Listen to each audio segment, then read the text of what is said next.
The next item is June Perry and Mike Torello, Vision Government Solutions update on the 2025 townwide revaluation. Secret.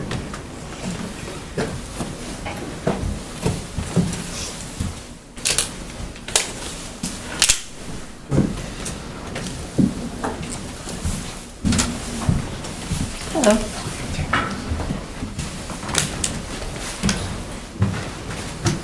Oh, thank you. Yep. Should have got Mike. Remember. Thanks.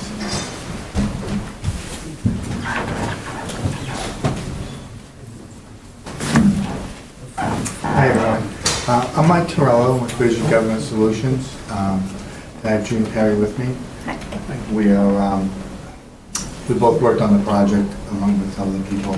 So we just want to give you an update of where we are right now. We've gone and started this over the beginning of the year. And what we did was we converted our software from another software, and we've gone through the process. So I'm just going to kind of explain that. And let's see if I can get it right. Okay, there you go.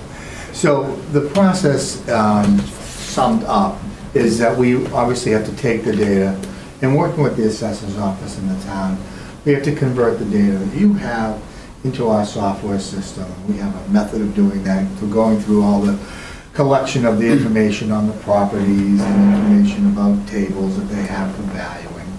And we ended up collecting all that and then assisting in collecting data on the specific sales we're using over the last 2 years to assist us in setting up the new values, along with any permits for renovations, things that were done, to include that in the data also. So that's the first step. Forgive me. Yes. The town has adopted new software from Vision, Yes. and this is a presentation of the results of that conversion. Correct. Okay. And the steps that we do, and then the results that we've completed. Okay. And we're getting close to setting up to send out notices to the public so that they can have informal hearings, and I'll go through that process, so that they can ask questions and understand the valuation on their properties. So the next phase of that is we then collect market data. So market data can be sales of properties, physical information, income and expense information from commercial properties, all the things that we need to set up the tables and the values. The next thing was to actually do that work, to determine the values and so forth, set them up preliminarily, and then we have our team go out and review the new values and the properties to make sure that each in the neighborhood, things are equitable, that the right styles are put on the properties, the right type of quality of construction, condition of the property, the site, that all the components are there, the story heights are corrected properly, do you have garages and barns, are they picked up? All the information that we need, is it accurate based on the new rates that we've set? And now at the final stage of this being approved by the assessor's office in the community, and we're giving reports and showing the data and going through the statistics. I'm going to show some of that in a little bit. And once that is approved, which will happen very soon, sometime this week or near the end of the week, we'll start to get the letters ready to send them out. And then we'll set up and give approval of a certain type of letter. That'll go out to the public, and then what will happen is we'll give them time to make a call, set up an appointment. They can do it online. I'll show this all in a moment. And then we can have an informal hearing. We're going to do it right here in this room. We also give the ability for people to call in and do a phone hearing, say they're out of town or they can't make it, they're on vacation, they can do that. And then we also give the ability for them to send documents to us. So if they have pictures or items and so forth, appraisals, whatever they have, we allow to look at that too. So we try to give enough accommodations for everyone to come here or do it by phone or by mail. All right. So what we've done is we've that all the properties assessed change at the same rate. Well, these are questions that people have. Okay, so we're at this process now where we have all the properties. Do you just raise everything like a factor and a percentage, or how do you do it?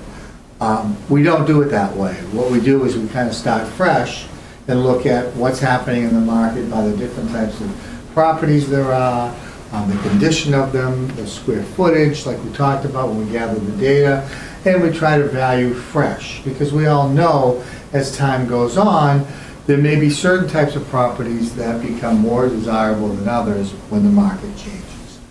People may, generations change, people get older, oh, I'd like to have one-story house, that's more popular than a two-story house because I don't want to go up the stairs, different things like that, so that the values of the properties will go up at a different rate. So we have to adjust for that. And then the same thing with how large the house is or small, those things are all accounted for when we do it. So, what is the role considered, does this prior assessment have with things? Well, really, it's starting fresh, as I said, and the purpose is to revalue with new conditions and new sales and new cost data and income data and all the things that are relevant now instead of 5 years ago.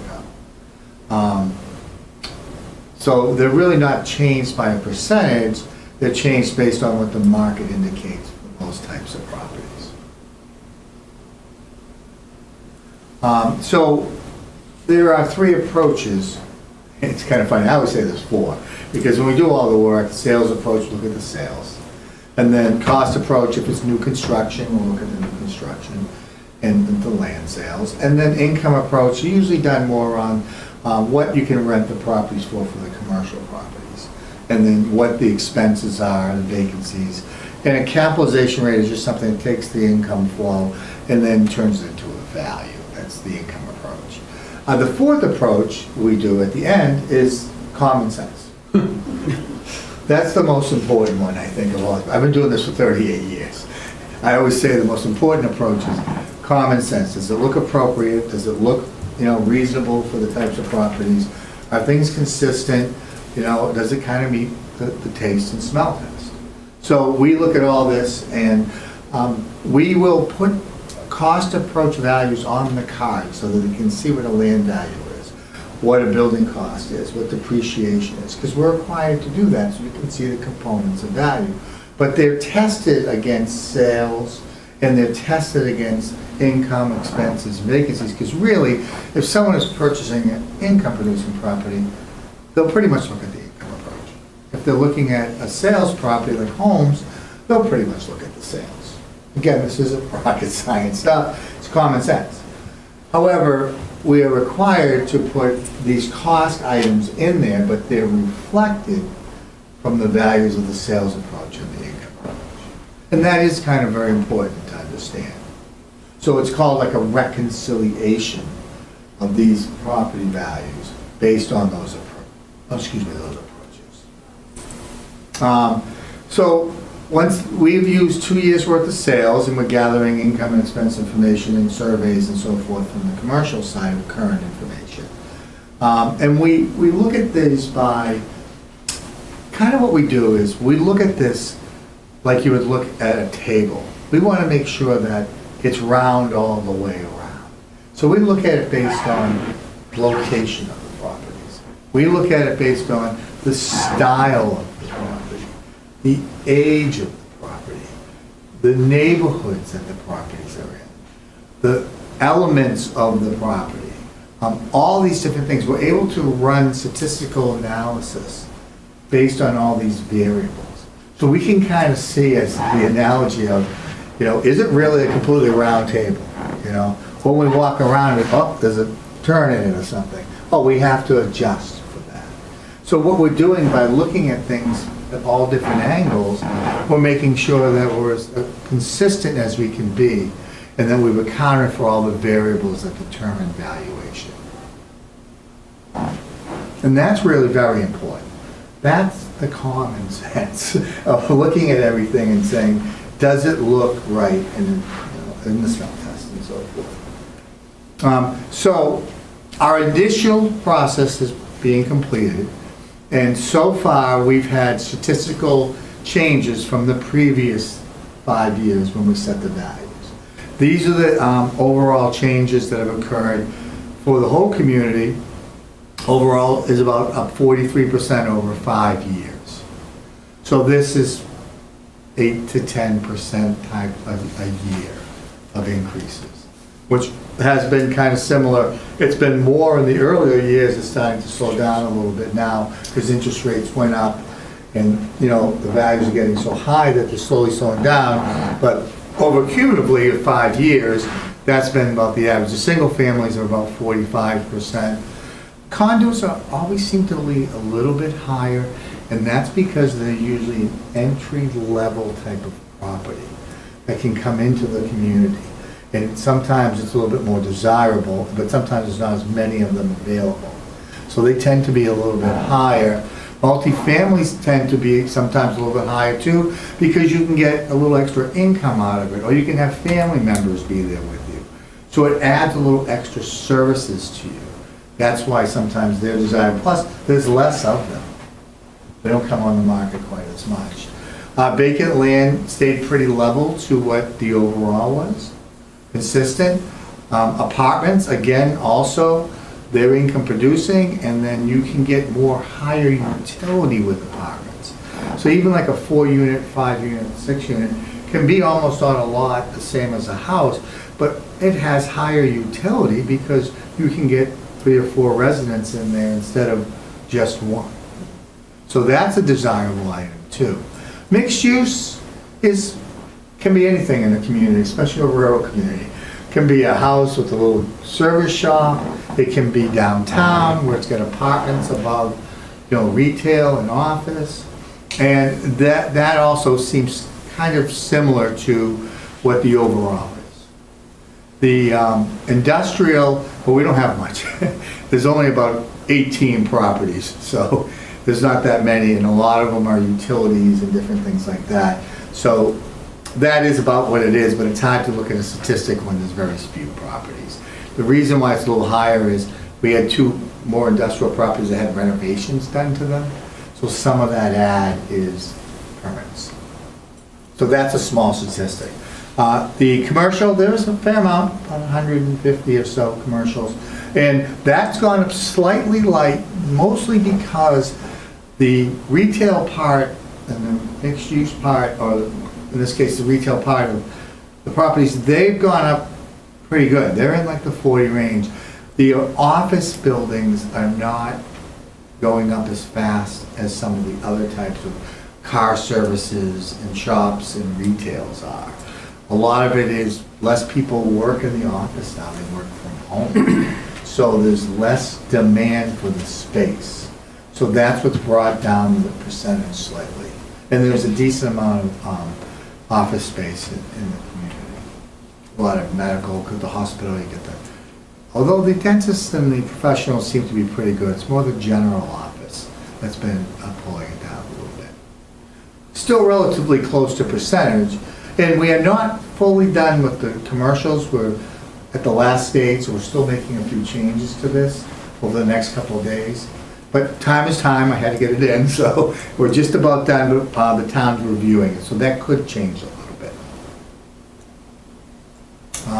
These are styles of properties. So as you can see here, ranches 48, colonials 41, raised ranch splits 55, modern contemporary 49, capes 42, conventionals 49. So they're more in the mid to high range of properties, but you can see, I talked about earlier, the desirability of a raised ranch split or ranch is higher than most of them. And a lot of that is people, generation ages a little bit, people are looking for the one level home. So those have been a little bit more desirable. I don't just see it in this community. I do work all over the country, and I see it in a lot of the other places that we go. And let's face it, new construction is mostly usually as big a house as you can build for the builders so they can make their money. So a lot of the housing stock for the ranches and the raised ranches are more in the 60s and 70s maybe early 80s. So there's just not building as many of them either. And some people like to buy it and put a second floor on it. So that takes away the ranch desirability if you want one level. So that's why those are a little bit higher. These are just some statistics that we do.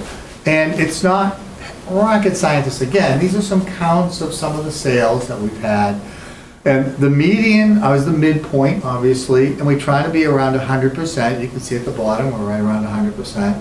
And you can see that we try to get, with the computer system and all the variables we look at, we get pretty close. And that COD is really just the bell curve that we learned when we were in school. The higher the bell curve and closer to the midpoints, the lower the coefficient of dispersion. It requested for residentials to be at a percentage of 10, the dispersion. We're at about 5. So we're tight. And a lot of it is because now with the software and the way you do things, looking at all those variables, we can make adjustments for them and we can make it reasonably tight. So that's based on housing stock. And then these are single families, in-laws, there's a few of them, a few two families. Most of the housing stock here are single families. So again, close to that 100% range.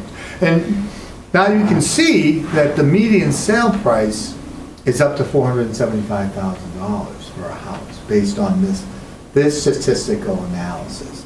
So this statistical analysis is a sample of the population. The population is all the properties. So we look at all these different statistical things to try and have the adjustments for the unsold properties be the same adjustments as the sold properties. So we even run a test that gives you the unsold property test to make sure that the percentage change of the sales properties going up, say 45%, the unsold properties are consistently going up at 45% also. So what we do is we take all these adjustments we do in the computer, we apply them to the sales based on the statistics, and then we apply them to the non-sales. So that way they're applied equitably. That's why we drive around and make sure that what the sale prices are going for, the assessments that we have on the neighbors next to them that have similar houses is similar. And then these are the neighborhoods that we have, designated neighborhoods for the residential, and the sales that occurred in it, and then what's happened. And what we do, although you look and say, oh, there's only 6 sales, 7 sales for 2 years, we've been looking forward at the sales that are occurring after our date. Our date is 4/1/2025, so we have the opportunity for new sales to occur. We've had a chance to look at those also, and to test those to make sure. And then when we're doing small types, we may even go back and look at 22 sales and look at the time trending of those. So we look at a lot of data, but the state requires us to do 2 years, and that's within the contract, so that's what we present. But we look at data almost from the end of the old cycle to past the cycle now. So we can look as much data as possible. The more we can look at, the better. And then what it also does, it gives us an idea of the future slightly of what's happening since, April, May and June and July. What are the trends there? In June, are they still slightly going up, or is it fairly? They are still going up. Like a couple percentage points.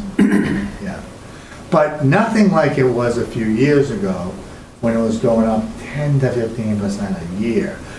Thank God and it makes it easier for us when it goes up. We work in Massachusetts, Maine, we've been all these cycles, Connecticut. I'm seeing the average now is more like 4 to 6% a year over the last couple of years. Before that, it was like 10 to 15. You can't do that. Your money doesn't go up that, your raises don't go up that fast. But it was really something, and why was it? Because interest rates were at 3%. And it was almost like you got to spend it because it's so cheap to own the land, to own the buildings, because it's only at 3%. But now when it goes back up to more normal, where it's about 6 now, it's regulated the market. quick question? Yeah, sure. What is, if you could go back one, Yeah. that's forward. Oh, we're going forward. How do I do the back? Still Right going here. forward. The little button. Yeah. Which one are you looking at? I'm gonna go back a couple more. Right you there. No, Got it. there you go. Why is there such a large discrepancy or disparity in the 102 between median appraisal and mean sale as opposed to the other residential zones? Yes. So mean is a statistic of, Means your numerical average, median's your middle. But Right. why is that one, why is the difference there significantly greater? I mean, the difference there is almost 25% as opposed to the difference in the other categories. yeah. A few houses may sell for more that are overbuilt, and it brings up the mean. So the high end, it doesn't take much to have 2 or 3 properties draw up that mean. That, even like a So weighted mean. what's residence 102? Is that your rural? June, is that the outlook in Cranberry Meadow?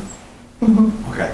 The new homes. It's not married. The new That makes houses sense on then, yeah. Yeah. Yeah, that absolutely makes sense then. 3 or Yeah. 4 really high Yeah. outliers will pull the mean up. Yeah.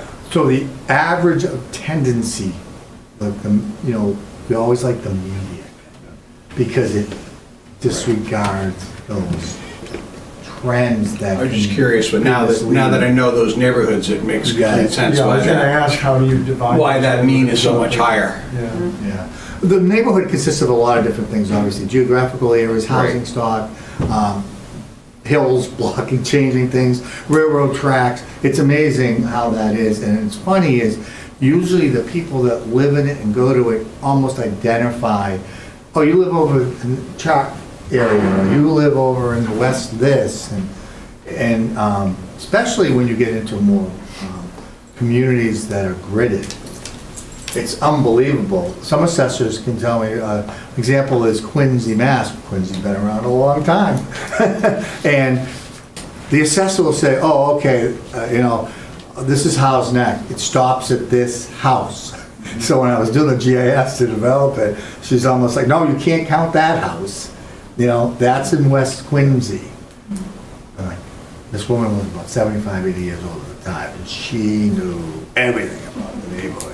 So they're designated a lot of times by the people that live in the community. This just shows each year, and the reason 2005 was only 6 is because we went to 4-1. It's only 3 months. And you can see the trend. You can see 104, 99, 97. That's a nice trend, though. It's not 115, 180, which we were seeing years ago. Not that long ago, 3 years ago.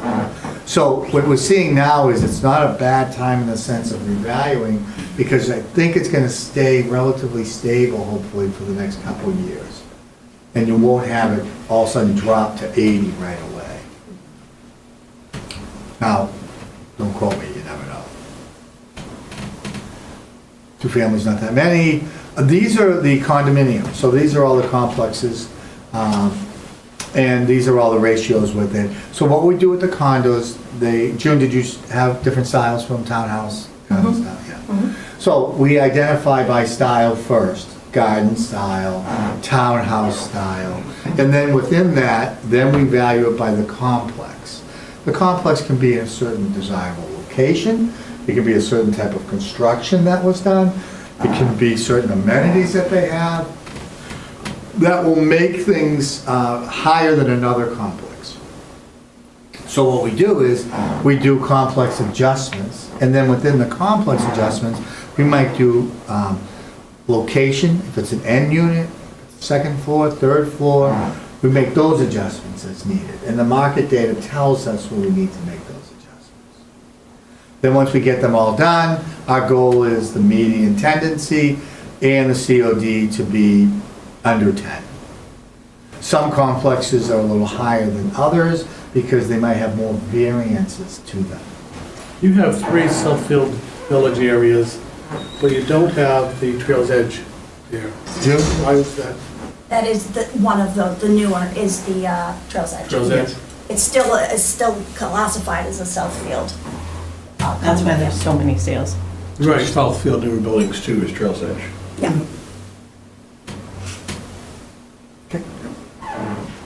I live there, that's my house. No problem. That's why we're here.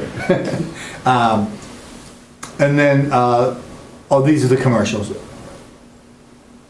There's not a lot of true commercial market sales because a lot of them are purchased with lease fee. So lease fee is when they're leases and they could be maybe older leases and they're not market. So there are a few that were reasonably close to the market, but it's really done by adjusting to the local current rents and vacancies and expenses. So there's never a lot of sales, but if I find that there's one that's kind of a tentative will or a reasonably new lease, in the purchase of it, I'll put it in. So we can see that there's something there. And you gather that information through surveys or? Through surveys and then also through CoStar and realty rates and Cushman and Wakefield and all the stuff that's surrounding your region. And we use all of that. And we do a lot of communities around the area. We're working on Bedford coming up and we work on a lot of other ones, Amherst and so forth. So I have a pretty good feel for what the markets are. I've been doing it for 38 years. So that's a little bit of it. Okay. So once we've approved all this and we're all set and you approve the letter, we will schedule to, in the next few days, get the letters out within that day or two, it might change a little bit, and then give a couple weeks for people to receive it and make the calls.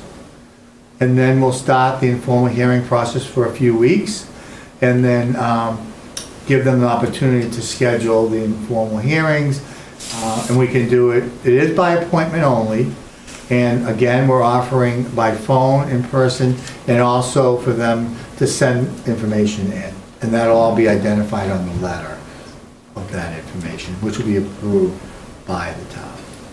I've already looked at a draft of it. With Gretchen, we made a couple of small changes, and I think it's about ready to go. So I have the latest version if You do? want. Yes. Yeah, I'd like to see it. I want to see it. It's okay.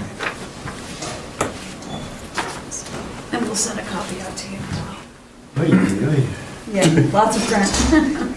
Yeah, it's a little procedural, but we try to cover everything. Would you like me to continue? Yes. Okay, so when they go online, it'll explain in there where to go online and to access it. And then it comes up with a little grid and you can check the community and what type of properties are residential here and commercial. And then it shows the dates and you pick a time and you block it. And then they give you a little instruction on, either to call or to where to go. And I think Jim said they're gonna be right in here. I'm just curious. You can also just call our call center. You don't have to go through all that. Some people like to use the computer, some like to use the phone. So, what is it all about? So basically, it's an informal hearing, it's not a court hearing or officials, it'll be people that worked on the project and know the area, and they'll basically 10 to 20 minute little discussion basically about reviewing the data, reviewing the physical elements that we put on the house, as I talked about earlier, things about the land, any issues they have, and then they're allowed to show us information that they feel we may not have accurate, or added things that they feel might adjust the property, usually downward, not mostly usually up. And then also required, if there's anything that they want to give us, photos, oh, we have a wet basement, or we have damage here in the attic, and they'll take photos and give that information to us. And then that'll all be reviewed by the person doing the hearing, and then they'll bring all those to June and her team, and commercials to me, and then make decisions, and then give it to the assessor's office for them to approve that they're okay with the changes. And then, so we do it as a team, and then we make all those changes.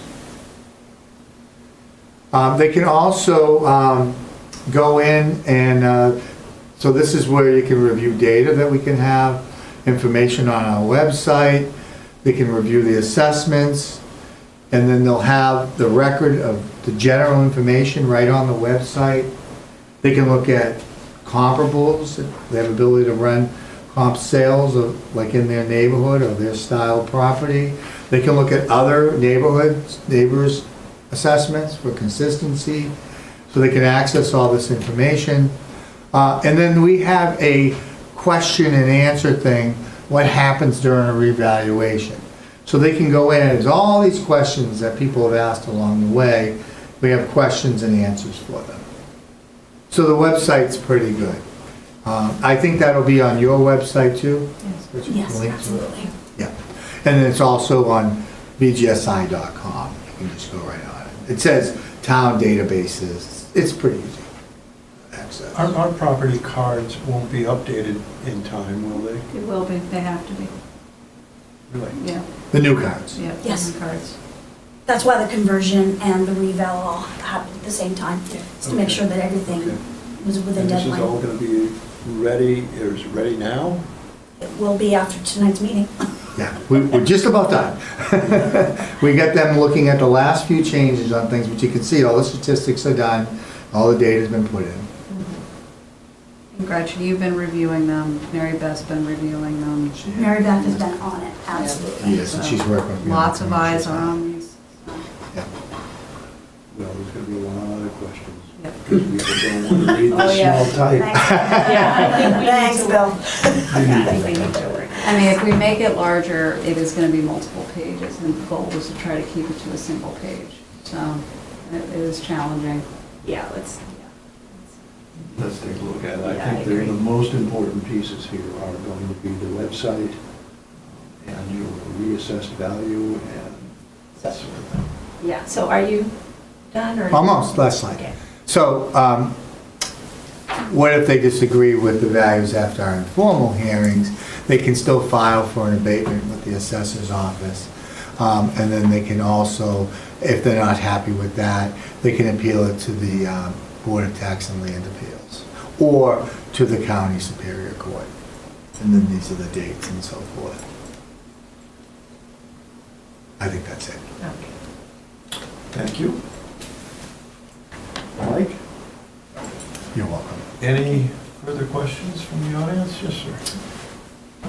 So it was very interesting to listen to your presentation, but you yourself identified the Achilles heel of your approach, which is in a normal market, you can rely on these statistical averages, but if you have sudden market shifts, that causes real problems, particularly if it's on the downswing. Mhm. And so, in your overall assessment, do you assess the risk of a future downswing? Especially in this market that we see today, there are so many potential black swans, as they call them out there, with tariffs and all kinds of chaos. By next year at this time, we could see a huge market swing. Certainly. So it'll be monitored every year by the state with their equalization study. And you'll know, based on the new set of sales for the next year, what your equalization study will be next year, and then the year after. If there's dramatic things that occur, this town is not limited to doing it every 5 years. They can do it every year if they like. They don't have to do what's considered like a full revaluation. They can do like one that's more of an update, where they could just do a statistical adjustment, but not go through all the steps that you just went through. So there's regulatory protections in there, that if things are really going up high or really going down low, that they can modify by doing more of a statistical thing, which isn't as costly, but you can do the part that we did where, okay, we've done, data looks good, we got everything, let's put the new sales in, let's pick up the permits, let's see where we're at. Oh my goodness, now we're at 112%, 115%. Let's do it on a statistical and bring it back down to 100 and move it down 15%. So those things can be done. And the town did do that in 2010 in response to the dramatic shifts in the market at that time. After like a third year. or Yeah, something. exactly. I think it was the third year. Yeah. The recession. Oh, yeah, 08, Yeah. yeah. So, you know, it's certainly not unprecedented that we see the equalized ratio climb too high over 100%, that we take a look at that. Yeah. Historically, we've been under. Yes, The last we've 15 years. dramatically under in the last couple of years, so Yeah, this is yeah. very timely. Yeah, and now with the system that we have automated, the assessor's office can do a lot of this themselves. If they need a little assistance and so forth, maybe a consulting thing where we come in and just help them with some of the tables and things. But now they're learning it and they're learning the process, and it's reasonable to understand it and to look at it and say, it'll let you like take data into a little sales file, run a report like those and say, oh my, oh, things are changing. Oh, great, things are stabilized. Not that hard to do. We'll be counting on you, Rachel. So, one thing that I would like to say, thank you very much Sure. for your presentation Yeah. and going through all the steps so that we understand how you will have gotten to the new assessed value. Right. The thing that is concerning, and I know, Nicole, you're trying to find a way to communicate around this, is that the percents that were shown in terms of increases since the last valuation are very large. And let me just finish. Sure. And so that doesn't necessarily mean that your taxes will go up. They could go down. It all depends on how so we've got this, how your house is valued versus some other house, or how your neighborhood is valued versus the relative change. Because in the end, we have this pile of money we have to pay. So we have a pie, we have to divide it up to figure out how much each person's gonna pay to fill the pie. The pie is what the pie is. So it's always essentially the same pie. So if everybody's assessed value goes up about the same, which is not necessarily true, you just showed us it's not true, but if everyone's assessed value went up the same, even though the percent change is a lot, And with increased inventory. yeah. So you fair enough. spread. Yeah, New exactly. housing. But the point I'm making is that it doesn't necessarily mean your property tax goes up. That's the point I'm trying to make. Yeah. Because Good point. I think that what I worry about is that people are gonna see this really high value compared to what they have on their card right now. And it's gonna be scary, because they may then very quickly think, oh my God, my taxes are gonna go up by that percent.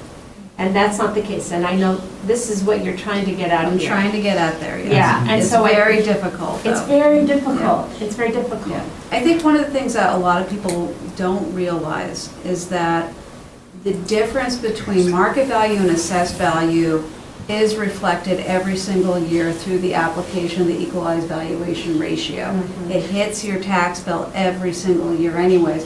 It's just when we have such a big disparity, it's really more like a sledgehammer to, increase valuation, as opposed to very finely going in, doing the reassessment, and making sure that it makes sense based on housing style, based on neighborhood, based on all those other characteristics.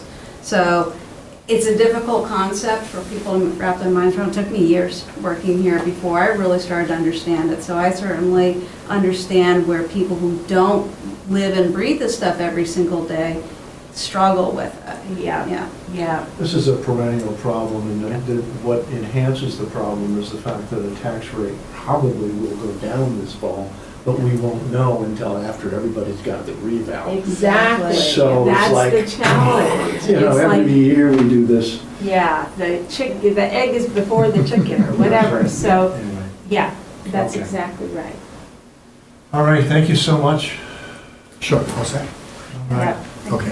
Thank you, Mike. You're Yes, welcome. thank you very much. Thank you. Jane.